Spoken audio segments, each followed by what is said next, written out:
اعوذ باللہ من الشیطان الرجیم بسم اللہ الرحمن الرحیم۔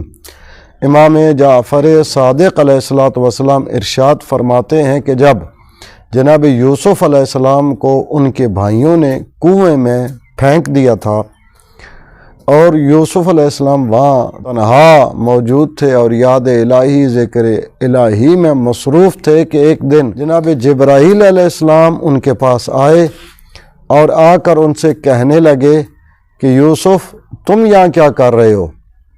جناب یوسف علیہ السلام نے کہا مجھے میرے بھائیوں نے یہاں اس کنویں میں گرا دیا ہے۔ جناب جبرائیل علیہ السلام نے پوچھا کہ کیا تم اس کنویں سے باہر نکلنا چاہتے ہو، باہر آنا چاہتے ہو؟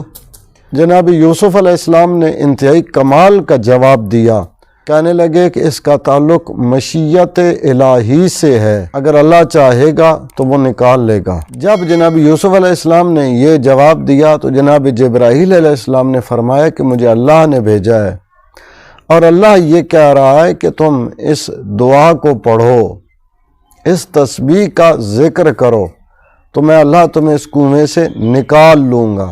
اور وہ دعا، وہ تسبیح کیا تھی؟ بسم اللہ الرحمن الرحیم، اللہم انی اسألک بأن لک الحمد لا الہ الا انت المنان بدیع السماوات والارض ذو الجلال والاکرام ان تصلی علی محمد وآل محمد وان تجعل لی مما انا فیہ فرجا ومخرجا۔ امام علیہ السلام فرماتے ہیں کہ جب جناب جبرائیل علیہ السلام نے جناب یوسف علیہ السلام کو یہ دعا، یہ تسبیح تعلیم فرمائی، اس کے بعد جناب یوسف علیہ السلام نے اس دعا کے ذریعے، اس تسبیح کے ذریعے خدا کی مدد چاہی تو کچھ وقت کے بعد ہی ایک کارواں وہاں پہنچ گیا اور اس نے ان کو اس کنویں سے نکال لیا۔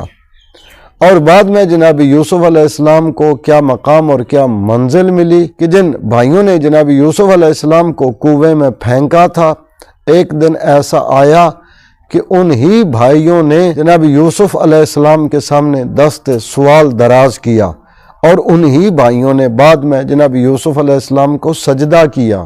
جہاں اس پورے واقعہ میں دعا کی، تسبیح کی تعلیم بیان ہوئی ہے، وہیں پہ ایک چیز جو اس واقعہ سے سمجھ میں آتی ہے کہ جس کا کوئی سہارا نہ ہو اس کا اللہ وحدہ لا شریک سہارا ہے۔ جن کو اپنے چھوڑ جائیں ان کو اللہ تھام لیتا ہے، جن کو ساتھ والے مشکلات میں ڈال جائیں اللہ تعالیٰ ان کو مشکلات سے نکال لیتا ہے۔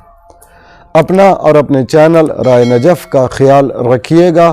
اللہ تعالیٰ سے دعا ہے کہ امام زمان جل اللہ فرج شریف کے دور پر نور میں تعجیل فرمائے اور تمام مومنین و مومنات کی مشکلات کو دور فرمائے اور وسعت رزق عطا فرمائے۔ اللہم صلی علی محمد و آل محمد وعجل فرجہم۔